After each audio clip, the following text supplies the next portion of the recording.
said to them, no matter how hungry your kids get, don't sell, don't sell my cars or whatever. But yeah.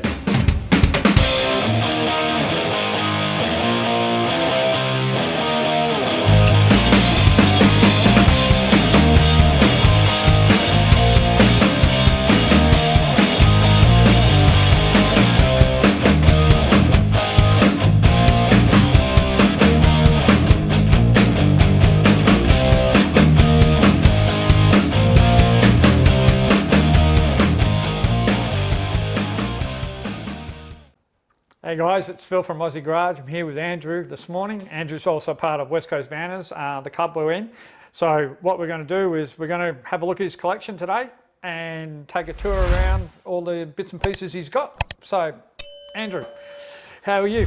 Very, very well, thanks, Phil. To start with, mate, heard it's your birthday today, so thanks weren't going to get away with that one. Thanks for telling the world that one there, mate. Yeah, no worries. No, thanks for coming to have a look at my my collection. There certainly has been a lot go through and a lot I've sold, but nowadays it's just easy to hang on to them in it and be a hoarder. Yeah, absolutely. I mean, it's worth it these days to hoard.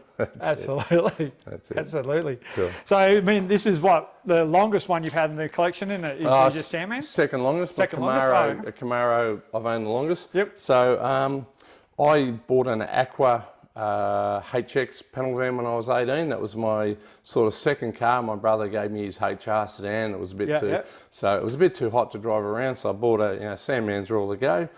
I bought a Sandman, and this was owned by a guy in my hometown of Morwell in Victoria. He bought it new from Calais Brothers Motors in Morwell. And I knew the car, knew the guy, got along really well with him. We became good friends. He passed away, and his vehicle was sold.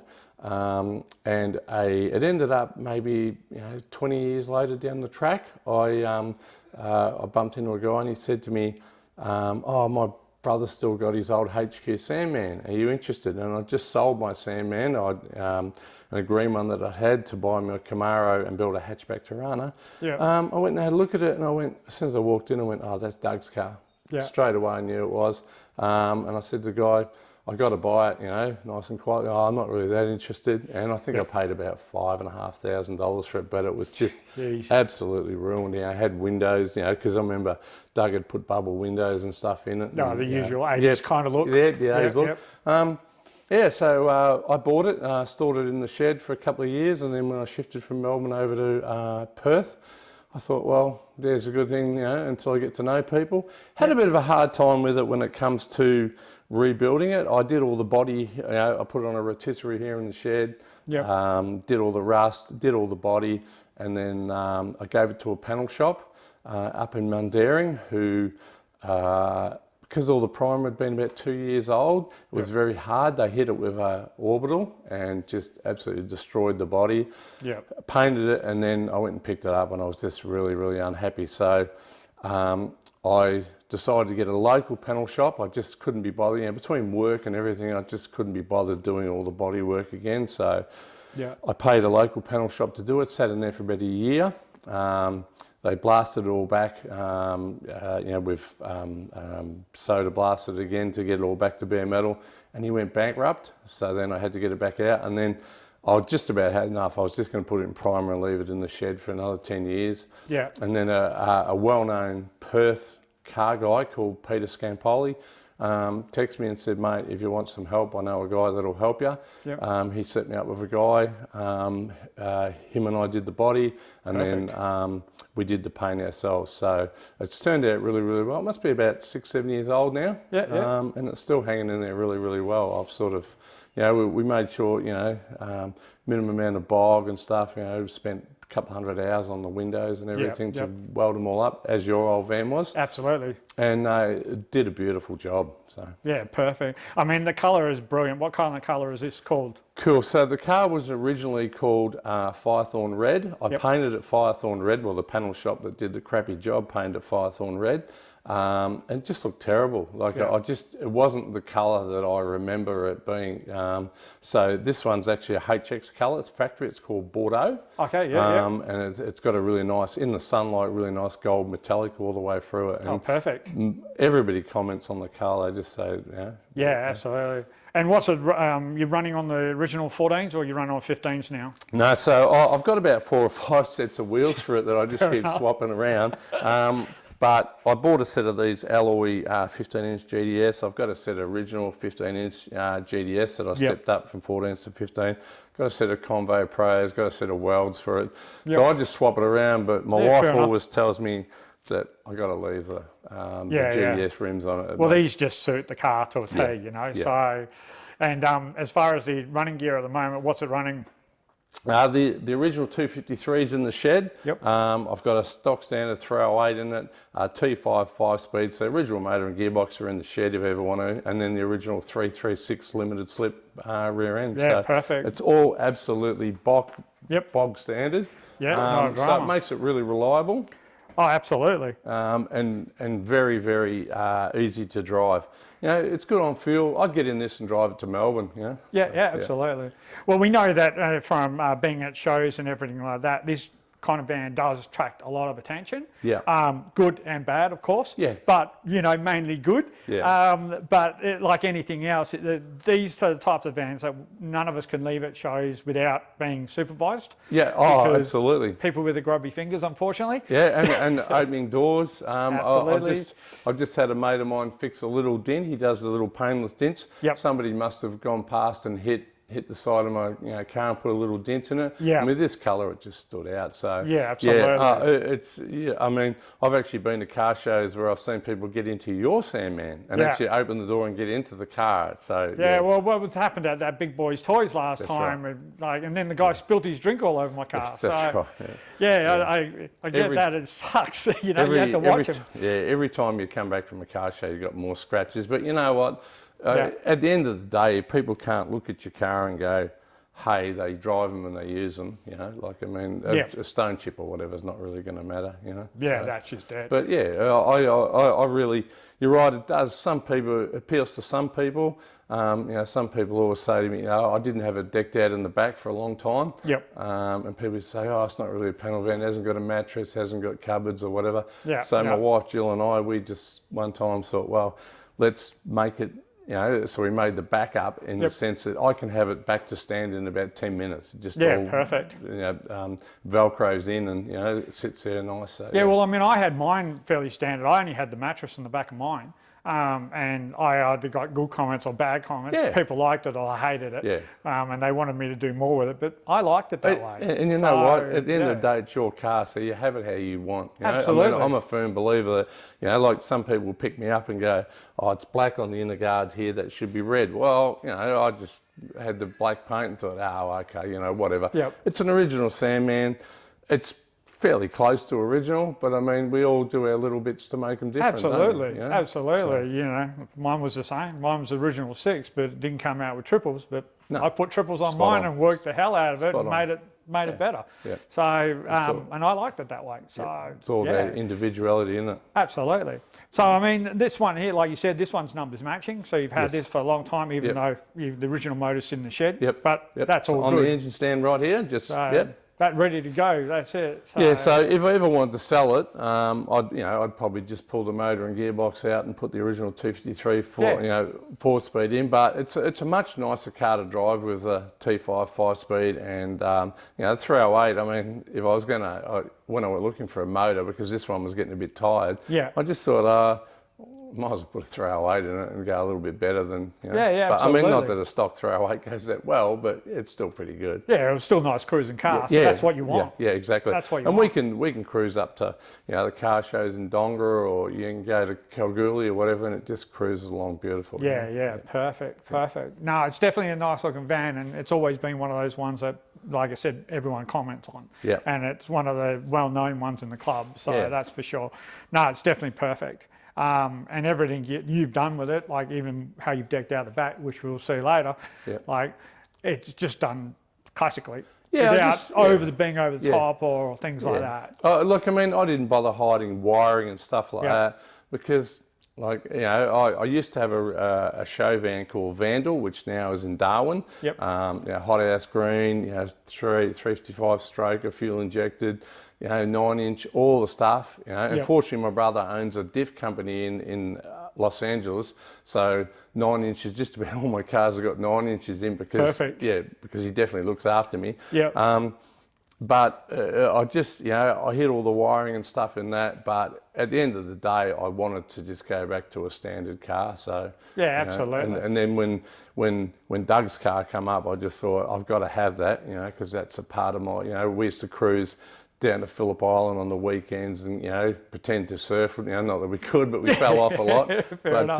But yeah, you know, we used to go to the drive-ins. Remember the drive-ins and things like that? You know, I mean, Absolutely. yeah.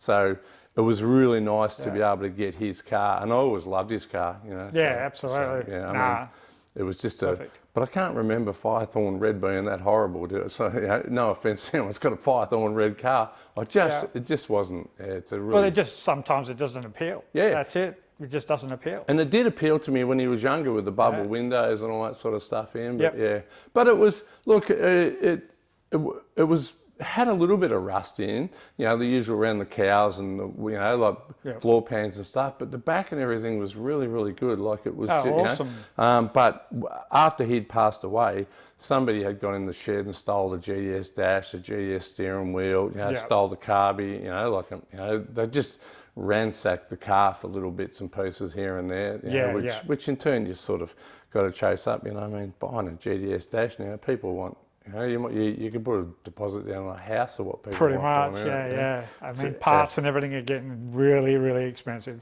for any kind of these old classic cars now. And look, I mean, people reckon they're worth huge money, but to me, this is still only a $20,000-$30,000 car. Yeah, because well, that's all. we all know that these have been going for 160. Like, I sold mine for 130. So it's just they're there now. The value's there. Even though, but it's like you said, the old school train of thought is, well, I never paid that. I'm trying to, like I said, I'm trying to buy my son, my youngest boy, Travis, and we're trying to buy him a project now, you know, HQ to, you know, HZ, you know, GDS or wagon or something. And people are wanting 25 grand. That's something that you would have just wrecked. You wouldn't bother doing it, you know. Yeah. So, I mean, I don't know. I mean, Holden's not making them anymore, but they haven't been making these for a long time. But the price has just gone ridiculous, isn't it? Well, I mean, 9 times out of 10 when we were younger, when we were kids, we were buying the shells for $500 and redoing them and getting all the bits and pieces, or even bastardising maybe 4 or 5 cars to get what we wanted. Yeah, just to get a GDS dash or something. Yeah, and I think we were maybe spending $2 grand and we had a complete car that we had got from 4 cars maybe sometime. Now that wouldn't even cover the rims. I know, it's weird. It's weird. Like, I wanted to get my original GDS rims chromed the other week, and I got a price here in Perth of $400 a rim, and I went, are you kidding me? Like, you know, I mean, I remember going into Vince's in Dandenong, and you would get the hot bumpers and the everything, the sill panel, everything done for like $200 or $300. And now they want $400 per rim. I just went, I like the alloys. Yeah, they're good, aren't they? Yeah, absolutely. Yeah, cool. Yeah, so this is awesome. So, I mean, and then you've got your Camaro. Now, what's the story behind this one? So this one here, I had a hatchback Tirana that I did up, opaline blue, back when I was in Melbourne, and I wanted an American muscle car. I just, you know, I had a 68 Camaro when I was, you know, about 21 to about 24, 25, you know, nice big block and everything. But when you want a deposit for a house and stuff, those things have to go. Absolutely. So I go and visit my brother in the States occasionally, and I said to him, I want another 68 Camaro. And he said, yeah, no worries. He said, I'll look out for one for you. Yeah, awesome. And then when I really started researching it, I went, you know, there's not a lot of second gen Z28 split pumpers. And I thought, wow, and I made friends with a guy in Los Angeles, and he in turn has got a 73. I went cruising. Every time I went over there, he'd pick me up and take me to donut derelicts and stuff. You know, so I fell in love with the 70 to 73 second gens. So I said to my brother, can you find me one? And he picked me up this absolute gem, and I have not touched the paint or anything since I bought it in about So I must have nearly 20 years I've had this car, so it'd be about Wow. 2000. And it still looks like it roll off the block. Yeah, haven't even touched the paint. It was painted by a couple of, are we allowed to say Mexicans? I suppose I'm a Mexican, I'm from Victoria, but yeah. So a couple of Mexicans painted it, and it still stands up to this day. And I've taken it to a couple of guys in our own panel shops and said, look, you know, do you reckon we should paint this? And it's going, nah, just leave it, because then you'll be too scared to park it anywhere or whatever. So I picked up this one, 350 auto. So this was the the Z28 you get with an auto back then. Yep. I've since in turn put I stroked the motor to 383. Yep. Brodex aluminium heads, Brodex roller cam. It's not very tidy on the engine bay, but it's just Still bloody tidy enough to me, mate. it's a really reliable car. Absolutely. And it's putting out about 450 horsepower, which is plenty. But yeah, absolutely. Turbo 400, 12-bolt rear end, which my brother did up. Yeah, so it's just a really good car. My wife loves driving it around and whatever. But yeah, it's. I just never sell it. I just think that it's just too good of a car, and I think Well, that's just it. Something like these days, like you're looking a minimum of what 70. Yeah, and that's probably like really bad nick. So, 70 grand. I think from memory, I paid. I think it was about 10 grand for it. Jeez. 10 grand for the car, and then I think it cost like 2 grand to get it here. And then in Victoria, the Club Rego was pretty much how Club Rego is here now. You could just go in, and so I never put it on full Rego, but when I came over to WA 10 years ago, they sort of said Club Rego wasn't like it is now. It had to be stock standard. I went to the Camaro Car Club, the Chev Car Club, and they just went, no. Yeah. No, you've got aluminium heads and you've got extractors. I said, well, it's a Z28. You reckon? It's, it came with extractors, and I said, nah, it's just a bit too hot for it. So so okay, all right. So I put it on full reg. Had to get it engineered over here. Flew through engineering, because it was a good car. I think I had to change the back seat belts. That was about it. It's been a really good car. And you haven't done anything else since it's been over here at all? No. Like little things like putting wheelwood brakes and stuff like that. Every time I go to the States, I try and buy things like bumpers, and I need a new grille. So now that the Rona's gone, I might be able to get back and visit my brother or whatever. But it's pretty much as per I bought it. So for 20 years I haven't really touched it. The paint's all the same. Changed the wheels. 10 grand, like, jeez. Yeah, I know. You wouldn't be paying that now, mate. But but I mean, I sold my hatchback Tirana, which is now here in Perth. Like I said, awesome. it's in the Tirana Car Club. I think it won last year. It got. Was it Super Cheap Car of the Year or whatever? Oh, awesome. So I sold that to buy this. So and I think I sold that for about 30. And I think what's a hatchback Tirana worth now? It's probably worth 100, 130. Yeah, or more than that. Keep going up. Yeah, like some of the replicas are going for like 250,000 at auctions now. Crystal Ball would have been good 10 years ago. Yeah, absolutely. I don't think any of us would have got rid of any of our old cars back then. We would just got a big property and just hoarded it somewhere. I was telling my son, because he wants to put a big block in a HQ. He said, "Oh, how hard's that?" And I said, "Well, I've done about 5, and you've sold them for like 10 grand." You think, "Oh my God!" It's a bit sad, but anyway. Like I know one of the arguments that I was constantly having with guys at like car shows.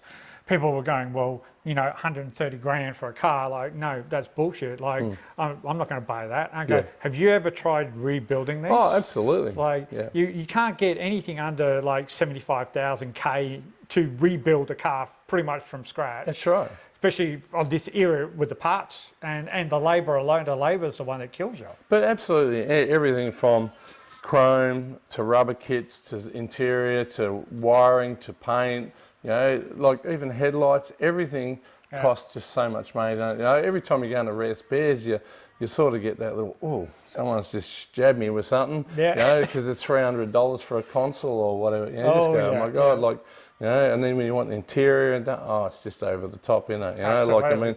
I've just put an LS in my VL.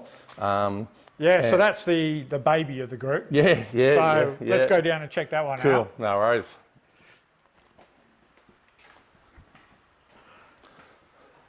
So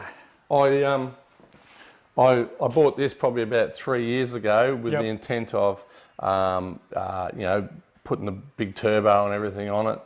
And I just went, like, getting all the prices to rebuild the RB and turbo, hot side, cold side and everything. I just went, oh, you know, and then my son goes, go on, let's put an LS in it. Oh, awesome. And then when it's engineered, which it is now, we'll then turbo it after that, because obviously they wouldn't let us have a turbo on it for engineering. So I bought this, and I thought putting an LS in like all the rest of the cars, this would, you know, maybe cost, you know, 10 grand to put an LS in, and it was probably close on 25 by the time. Wow. Okay. So it's a lot of coin. Yeah. So I had a guy in Fremantle build the engine, a guy called Zared Fox. So he rebuilt the LS. So to buy an LS, I had to buy a Statesman. And then I was going to go auto, and then you know, my son, he's got a VY Maloo Ute thing. He wasn't happy with the gearbox in it, so the T56 5-speed. So he swapped the gearbox over because it had bearing noise or whatever. He gave me the gearbox, so obviously we were going to go auto, but we decided to go manual with a T56, and then had a guy in Perth rebuild it, and he said to me, you know, it's a limited, you know, it was straight cut gears, that's why it was making noise, so that's all good. So it does make a little bit of noise from the gearbox when you're inside. Nice cam, big VCM 710, 9-inch 31 spline, true track, all the gear. It was just under 400 horsepower at the rear wheels with the 20s on, and they said if you get rid of the 20s and put 15s, it'll go a little bit more. But engineering wise, you know, just tamed it down a little bit to get it engineered. Well, I think the 20s look like just a treat on it, like the fact that it just sits nice, got a nice stance and everything. It's a really nice car to drive. Probably just needs air conditioning now. Oh, just like everything else. But none of my cars have got air conditioning, so you wind the window down, don't you? But absolutely. But it's a really, really nice car to drive. You know, so I did the body here. Sadly, my next door neighbour doesn't like me working with my compressor and stuff. But you know, tough titties sort of thing. So I did the body here and painted it, and it's just 2-pack. That's the factory colour. I was going to paint it. I was going to go the old Interceptor yellow and do a mock Interceptor. But when I pulled the windows out, you know, to do the rust that's normally around the windows, I looked at the colour and went, oh wow, that is fantastic. So I went and bought 500mm. I picked up a Calais front, just painted the front, and went, nah, that's it. I'm going to leave it original. So fair enough. But you know, putting an LS in a car was certainly an expensive little hobby. There's a couple of people in our club, as you know, putting LSs in. I've sort of said to them, you know, be prepared to get the wallet out, because you know, everything from, you know, when you want to buy a rip shifter, and I've just got rid of all the coils and stuff off the top of my engine and had them put in the plenum. There's a guy in Mandurah here called Kirky's Customs. He's just absolutely brilliant, one of the best auto licks around, because I bought some adapter plates that actually put early Holden V8 rocket covers on the LS. So when you walk past, it'll look like a 308 with fuel injection. So I just want to do something a little bit different. So absolutely. So I go in to hide all the coils so that I can just put these rocket, you know, the old Holden black rocket covers on there. Yeah. So when you got this, how bad was it? It was actually fairly good in the body wise, but just around the front and rear windscreen had little bits of bubble, but when we kicked the windows out, like had to replace the front scuttle panel, had to replace the rear, just around the windows, but the floor pans and everything, doors, everything, it was really good. It had been sprayed. There's a couple of people that have contacted me and said, oh, I used to own that car, about 10 people have said, you know, so it's been around. Yeah, it's been around a bit. And the last person sprayed it with aerosol cans. So it was pretty crappy when I bought it off a guy who's an Olympic athlete, believe it or not, here in Perth. Yeah, he plays hockey or something. And he had it for sale. As soon as I saw it, I thought, Yeah, that's me. Yeah, I'll grab fair that. enough. And all the interiors as per, I bought it up, had it all Oh, well, cleaned. that's and good. Had it all cleaned and everything, but it's just a really nice. Normally you have to retrim the whole lot and fix it all up.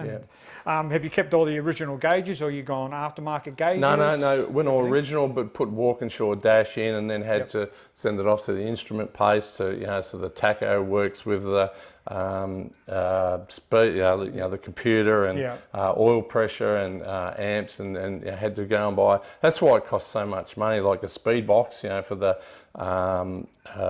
speedo. So what it does is it takes the drive off the back of the gearbox, but then also takes the GPS reading.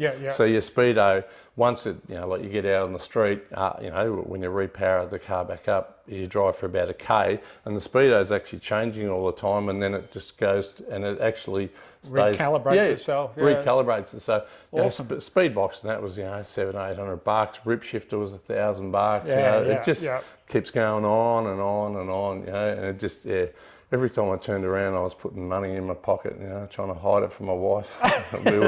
we were doing stuff, but I mean. VT brakes all around, VT, nice.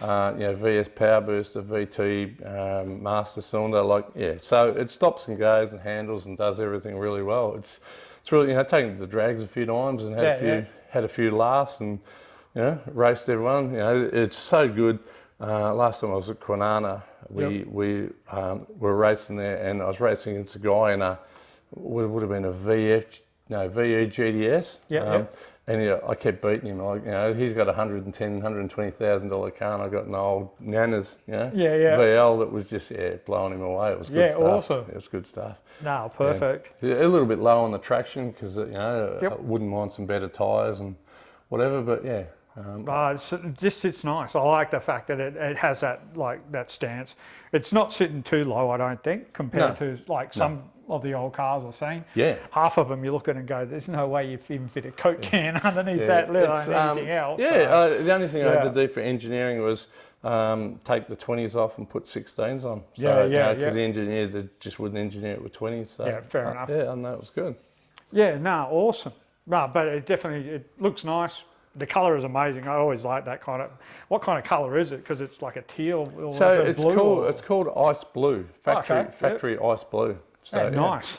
It's different. I like it.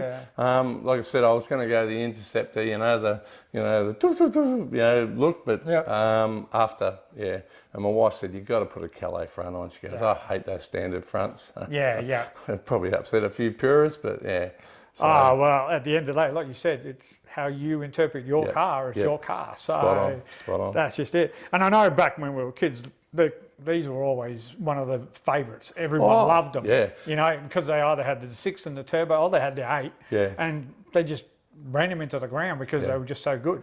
Well, it's funny. I go for a cruise in any one of these cars, but if you go in the VL, as soon as you pull up a traffic light, mate, you just get people they pull up the servo, you're there for 10 minutes talking to people, whatever. Even though the van gets a few people talking to you, everyone can relate to the VL. I don't know what it is. It's probably because most younger generation too, they recognise this one more than they recognise the Sandmans.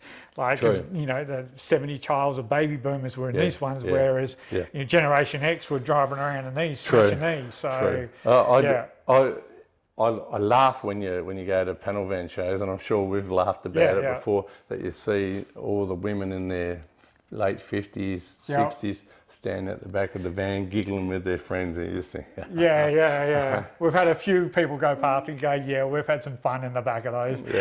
We're not going to say anything more. But I mean, didn't we all? I mean, they were all the rage. I mean, and everything goes through phases, doesn't it? Absolutely. People like American cars and like Australian muscles, and they like Commodores. I mean, I just like them all. Like a lot of my friends say, I really can't imagine you in a plastic bumper car. And you say, serious? I had 3 or 4 Interceptors when I was like 22, 23 years of age. They were just an absolute weapon. They were just. We used to, boost them up and, absolutely. And I agree with you what you said about everything goes in cycles, because at one stage, American muscle was attracting a hell of a lot more money than Australian muscle. Now it's starting to flip, and Australian muscle's just going through the roof. It's out of control, isn't You it? know, and American muscle's holding its own, but it's definitely not going up as fast as Australian muscle is. Yeah. Look. As you know, I've been trying to find a charger or an EH. Yeah. Or, you know, at the moment, you know, a little, you know, HQ SS, you know, whatever. Yeah. Not a heap in hell. You know, Yeah, way out of my price bracket to buy one. Yeah, you know, absolutely. Charge you 60 grand for a rust bucket, and you go, wow, like. No one wanted them when we were kids. That's it. No one wanted to charge you, but you know, like I mean, I'd love an E55 or something now. Yeah. But I mean, my taste is right across the board. It's like you buying a new Ford van. Yeah. You know, you settle upset a few of the purists and bring it on, mate. Like you buy the car that makes you happy, and you know, and I know if it's anything like your Sandman, it'll be an immaculate car. So. Well, hopefully it'll be that way when I finish with it. But at the moment, it's a good stock standard looking van, so I don't have to go over the top with it. I just got to clean it up and just make it how I want to do it. Beautiful. And like I said, one of the things that looking at is changing it maybe from the 6 to dropping a V8 in at 302. That's just got a mild cam through it. I think the only other thing I wanted to do was maybe freshen up the interior, which Dan's going to help me with from Vision Trim Shop, and that's probably about as far as I go, really. I'm not going to do anything really flash. Yeah, good. You know, good maybe stuff. later on when I get a bit more coin, paint it up.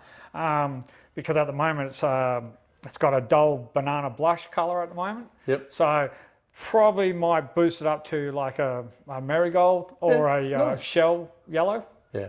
Just to make it brighter.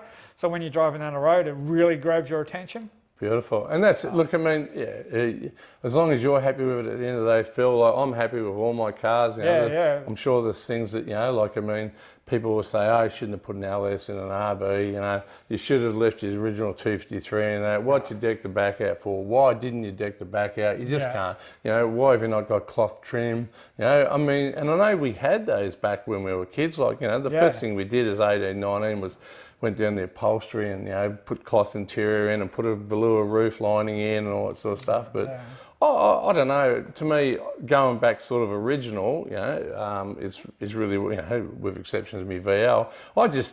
You think that if you've got to go through the effort of putting a 308 in the engine bay, you might as well put an LS in that is just easy horsepower. Well, at the end of the day, like the LS motors are that reliable now. Like, and these things you just get in the car, and like Dan's even got in his van, like you just turn the key and you go. Yeah. You don't have to worry about warming up. You don't have to worry about all the pressureness about the 308. You just get in and run. Yeah, well, Zared Fox did an absolutely, I can't speak more highly, you know, coming from interstate over to here is really hard. Like you guys that grew up here know who to do business with. So when, you know, like when I first came over here, it's really hard. And when you come across guys like Zared Fox, like, you know, I said to him, you know, I got this, you know, I wanted to go 6 litre, engineer wouldn't let me go 6 litre, said he had to go 5.7. I said to him, oh, you know, what can we do? And he goes, oh, I'll put this cam in it. And I said, oh, that's a bit big, that cam.